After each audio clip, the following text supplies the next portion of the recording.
Hey, True Believers, Englentine here with a review of Border Town. Kind of. Well, you know what? This is going to be sort of an old-fashioned roast. As a matter of fact, I decided to do this after reading the first page. I might not actually make it past the first page of this because of how freaking brilliant this book is. Okay, so Vertigo. Guys, this is the first one out of the gate. This is their best foot forward. This is the one they said, hey, this is the book we want you to read to understand what we're going to be about.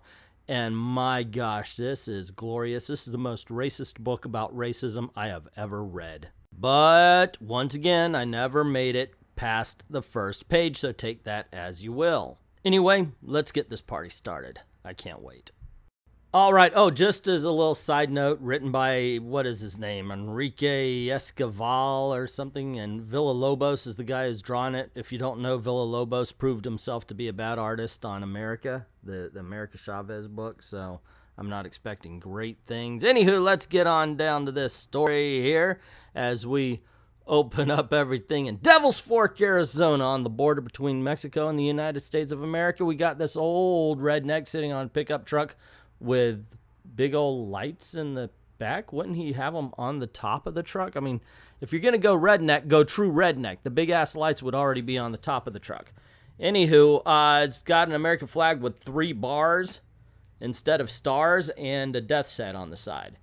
And he's saying, the American dream is dead, viva the American nightmare. Back when Uncle Sam paid them Mexicans $10 million American dollars, for Arizona, it was nothing but a long-ass stretch of sand, scorpions, and Indians. Now, after we've spilled our blood making this place somewhere worth living, these lazy SOBs want to waltz on back and pretend like we're the assholes for not giving them what is rightfully and legally ours. Pardon my French, but fuck that noise. Now, for some reason, he said SOBs for son of a bitches, but fuck that noise for fuck that noise. Then we get a close-up of everybody, of course. They're all hillbillies. Passing out AR-15s, or what the artist Villalobos thinks that they look like, I guess. I don't think this is going to get better. As a matter of fact, I don't. I know it isn't. I read the first page.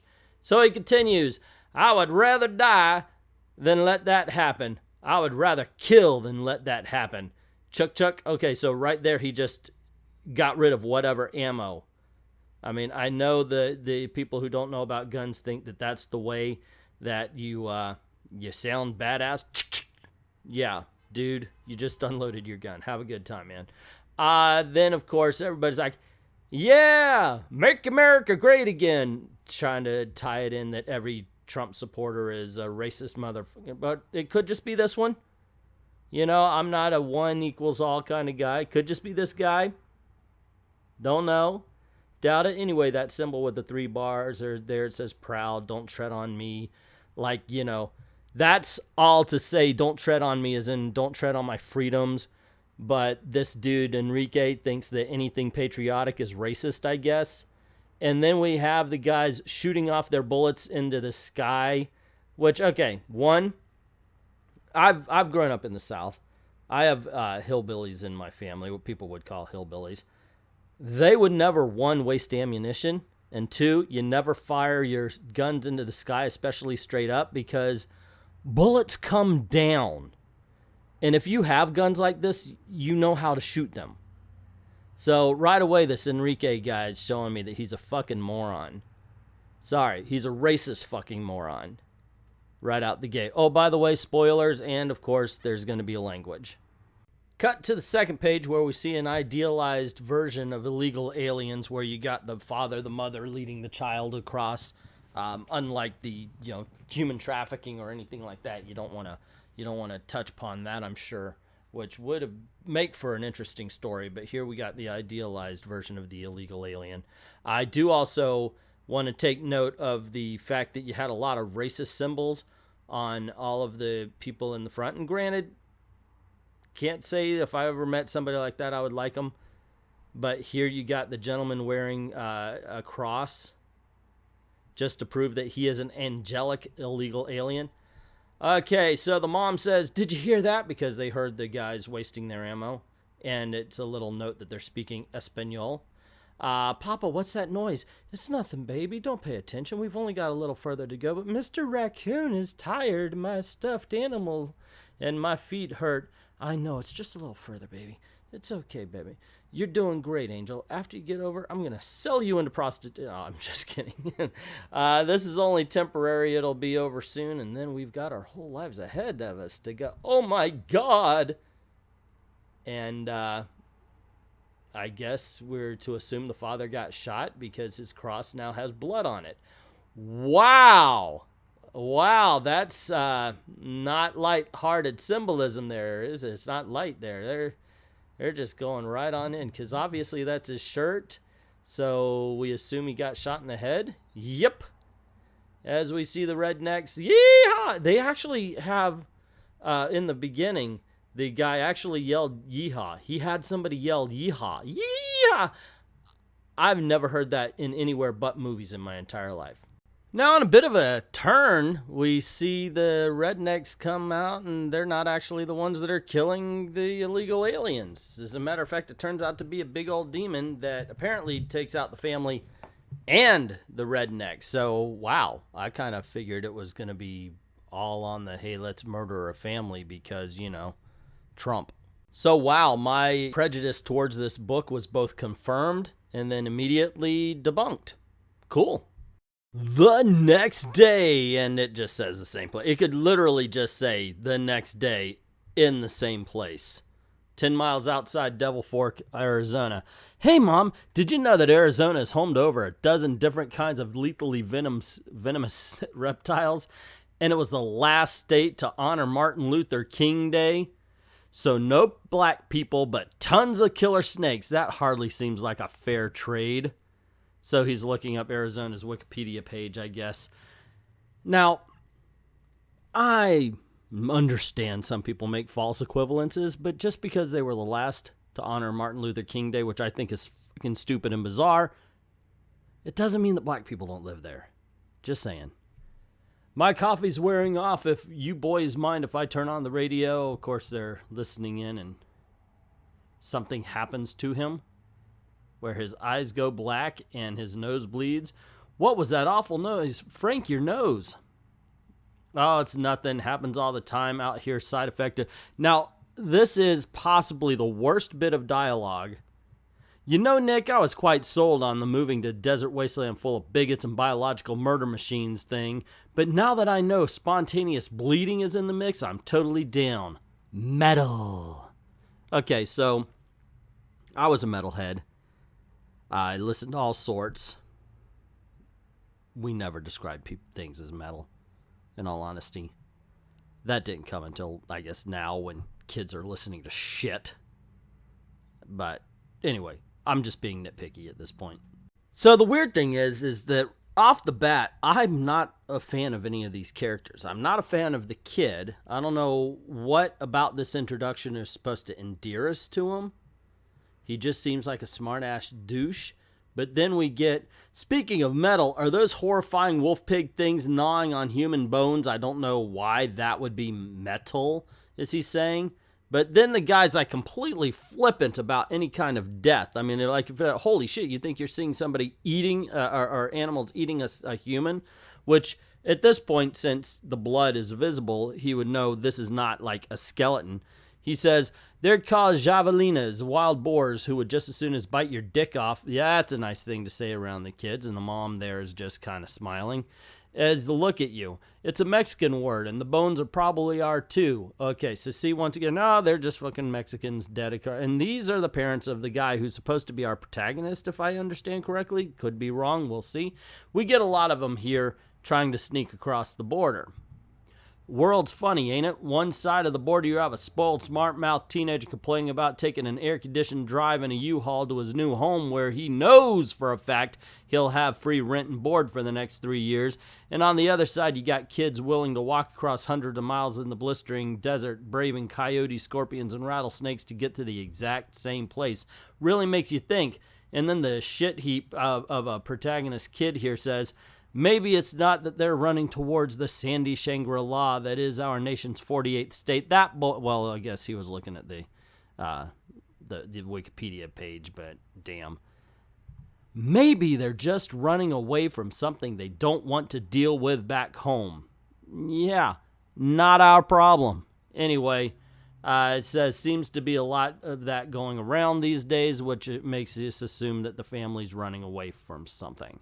And then we're reminded for the third time that we're going to Devil's Fork, Arizona.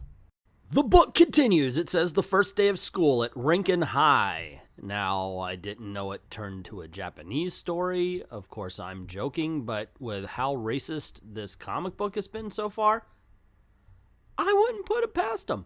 But he's going on a skateboard. He hears some wham, wham, wham, says, what in God's name? But if you look at the distance from him on the skateboard from anything, it wouldn't register. Some dude in a luche mask is saying, idiot stole my pinch quarter. And he offers up $1 saying, please don't kill me. And then the guy picks him up. Gracias, my new friend. Frank, my name is Frank. And gracias, new Frank, is what he says as he's hugging him. All right, Quinte, give the new guy some room to breathe, says some guy with a crew cut, looking with an X on his hand, as a matter of fact. Isn't that like... I think I remember what this was. Tight Edge or something like that. I don't remember what that is. The incredibly retarded Hulk give you any trouble? Might have bruised a couple of ribs, he says, but I don't get the impression he means any harm. Thank you. It's not a problem. It's great to see another friendly face around here, if you know what I'm saying. Wink, wink. Racism, wink, wink. The fuck you looking at, pendejo pigs? Yikes. Yeah, welcome to Devil's Fork, a town that is exactly as nice as it sounds. And he says, my name is Blake, see you around. And they fist bump with the big-ass words, fist bump, over it. It's, God damn it, I will say this, at least everybody's a racist prick in this book. Just saying. Okay? But this is some really bad America Chavez crap bad. So, yeah, I'm sorry, gang, but this is getting horrible. Then they hear a click-clack. Not from a girl with a digital or anything. It's not a gun. It's camera, and she's not holding a digital camera or a cell phone like a teenager would. She's got one of these old-ass cameras, which, by the way, should have a flash cube on it. And this is basically to get names out there. Like, these are going to be characters we're going to talk to or talk about later. There's nothing on this page. This is a completely useless page right here. And if you noticed about the last 2 pages, they've introduced all of the main characters that we're going to be following, or at least some of them. Yet they didn't introduce them through anything other than quirks. So these are not characters that have been given a lot of thought, gang. So I'm not expecting, even though they think they're being deep by talking about stuff like racism, it's Dixie Cup. It is Dixie Cup deep. And now, if you really need to know this, we are in room number 40. Okay? Mark that because it's not on the door. So you can't see it on the door. You have to be reminded you're in room 40. It's a visual art with Mrs. Sutton. And we find out that his real name is Francisco. Okay? You got that? Because it's going to be important. I know it's going to be brought up later in the story. Huh? Do you want to say something to the class? Frank! Yeah, when it's bold like that, you have to emphasize. So, yes. She says, do you want to say something to the class? Frank, introduce yourself. Nope. As I was saying, this semester we was. I do like this little visual with the letters that you see that it's going into the background while we are listening to the front. I got to give credit where credit is due. That is not bad. And the black girl that was talking to the photographer earlier is like, psst, what's your deal? Not like, hey, who are you? What's your thing? And is she cross-eyed? Was she cross-eyed in the first one? Because she is definitely looking at the bridge of her nose. Wow. I mean, she is seriously cross-eyed. You're new. Nobody knows anything about you except Kenneth likes you, Blake likes you, and neither of them likes anyone, especially each other. So, yeah, what's your deal? How about, who are you? Where do you come from? What do you know? He asks which one is Blake. She says, that guy's a Nazi. Well, what does that mean these days? But he dresses like shit. Wait, that guy's a Nazi, but he dresses like shit? I guess she thinks Nazis are stylish. I thought they were supposed to be all dapper now. Okay, it just doesn't make sense. I guess, wait, khakis and polo shirts are dapper? Is that what they're talking about? Not here, not yet anyway. Arizona tends to trail behind the rest of the country when it comes to everything. So you're not a white power guy? Do you automatically assume he was, you racist bitch? Holy shit, this Enrique guy is bad. What's the matter with you? No, of course not. Yeah, I've got to ask that too. Enrique, what the fuck is the matter with you? Seriously, is this how you think minorities talk? Is this how you think black people and Asian people talk? Holy Toledo, this Enrique guy is racist. So then the racist bitches go, prove you're not a racist. Are you fucking kidding me? No, you prove you're not one, you racist. You know. Come on, seriously? No, if anybody ever says that to you, said, well, here's my middle finger, does that prove it? How about you? Just the fuck that they said that. Jesus Lord, this Enrique guy is fucking racist as hell. And so he goes on and actually entertains it because I guess in Enrique's mind, the white dude's automatically guilty. So he says, wow, okay, well, see, I listen to Japanese thrash metal. When I work out, I follow Kumail Nanjiani on Twitter. I've seen Steel so many times I wore out the VHS tapes.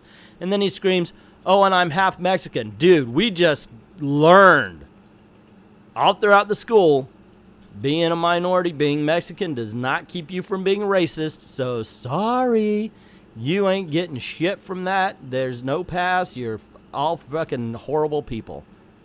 And how did he throw up everything? I mean, that marker is really sailing. I don't know.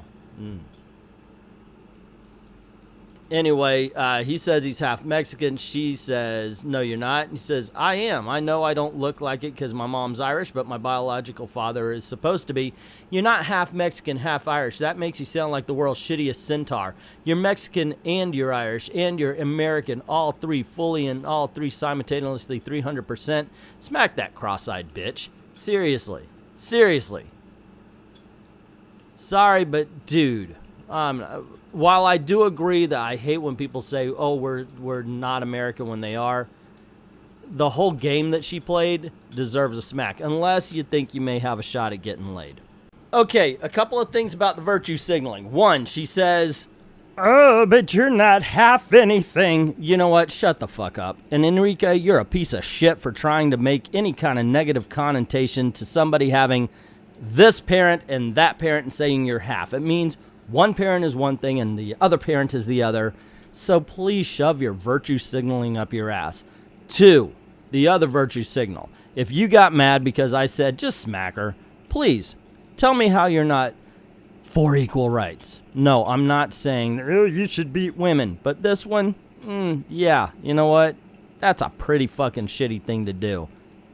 And at the very least, he should be telling her to fuck off. So, yeah, I don't want to hear any first-time listeners or people who listen to just to hate so they could write down something in the comment section. Just take it for what it is. There's enough false virtue in this book to fill everybody's need for a lifetime. So somebody who doesn't look white whispers in Blake's ear, by the way, I didn't know he was a student. I mean, he's in a locker when we saw him. I mean, he's drawn to look like a 40-year-old guy. And now we're supposed to believe he's a student? Anyway, a guy who doesn't look white whispers into his ear, and then he punches Frank, and we get the idea that what he told him was that he was half Mexican. And he says, you misrepresented yourself. I need to fight you. And instead of fighting right there or just going a little bit off of campus because you don't want to get caught for fighting on school campus, he says, I'll fight you at the Jack in the Box, which I didn't even know they were still open. Wow. And, of course, he's like, I'm new here. Somebody take me to this fight. I would have said, yeah, I'll meet you there, and gone home and played video games. If somebody wants to take that much time out to beat my ass, they deserve to wait for a while. And plus, it would have just been funny. Wow, I think I just crossed the halfway mark for this book. So it makes me wonder, should I continue, or should I, go, hey, this is part 2? Nah, I think I'll continue. I mean, why not? Okay, anyway, the next page, we see the demon again, and he's wearing a sombrero, of course, because, racism. It just looks weird. We have the Are we going to get what is it, a location marker every page? Meanwhile, moving in from the outskirts of town, we get descriptive boxes that say, the signs are all around us. An old wound has been reopened. And we got kids saying, Border Patrol, Espanol. And, oh, okay, they're talking in Spanish. And they're trying to, the demon is a member of ICE. Message!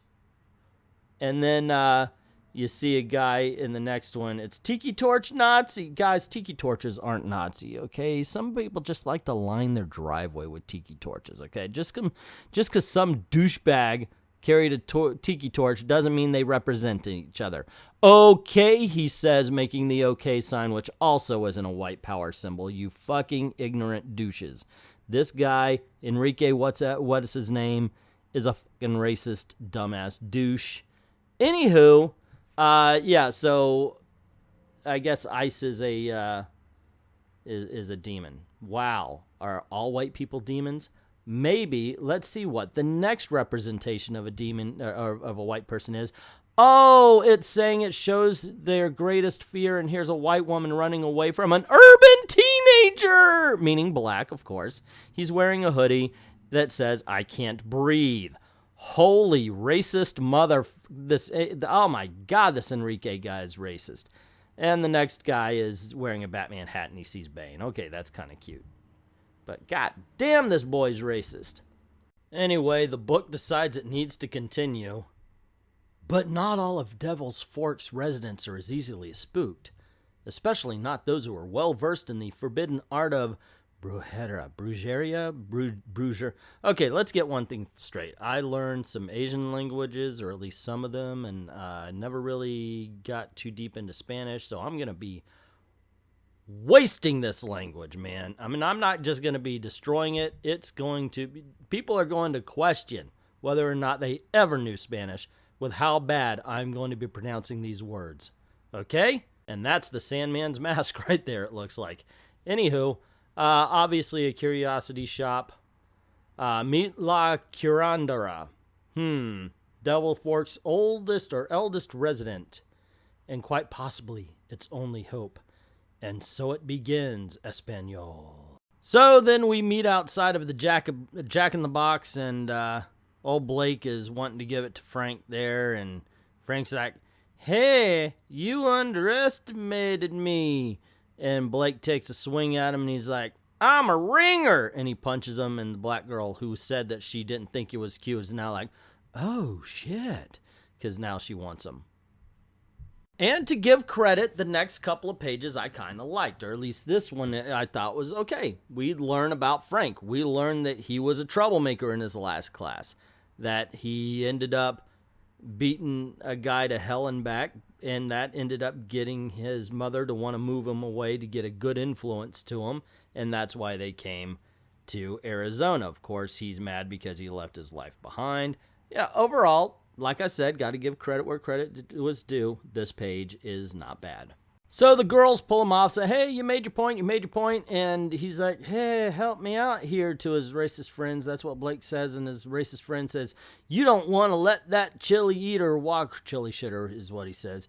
And hands him a gun and stands up, points it at him and goes, you'd rather go to jail and rather than just get your ass whipped by somebody who's not pure white, blah, blah, blah. This attracts the attention of apparently one of the demon cops, because, you know, all cops are demons. So demon cop attacks Blake, bites him. Blake drops the gun and then kind of turns towards Frank and the girl. Now look at the positions. The demon is heading towards Frank and the black girl. Heading towards, they are facing him, he is facing them. And before the demon cop could get to Frank, the luchador steps in. But if you notice, hey, no girl. Just pointing that out. Instead, we do see the demon cop scratch and hurt the luchador, and he goes down, and the demon cop goes after Frank again, only to get shot by the girl who is now teleported to the gun. Just saying. And then the demon cop kind of transforms into a cute little velociraptor kind of thingy, and it runs off, and the girl's like, oh no, the cops are coming. I'm illegal. and they run away. The rest of the book is epilogue. We see the little demon creature go up to a border fence and jump through a little dimension to what looks like kind of a Mexican mythology, I guess. And he's told he's screwed up, and basically that's it. That's how the book ends. We see the big demon. Here we go. So there you go, gang. What did you think? Personally, I thought at the end, I liked the action parts, and it did get a little better in the last 3 pages, but 3 pages does not make a good comic, kids. Anytime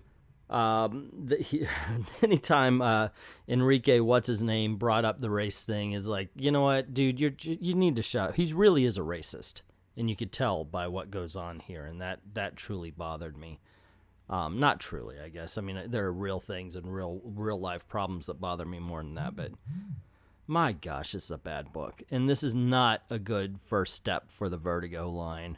Sorry, guys, Border Town's a loss. I wish it were otherwise. I wish it had changed my mind. I saw the preview earlier, and it did not help. And so when coming in here, I got to say I was a little biased against it, but nothing here changed my mind. But that's just my opinion. What is yours? Have you read Border Town? And if so, did you like it? And please tell me why you liked it. Seriously, I want to know. What was it about this book that made you go, hey, that was awesome? Let me know in the comments below.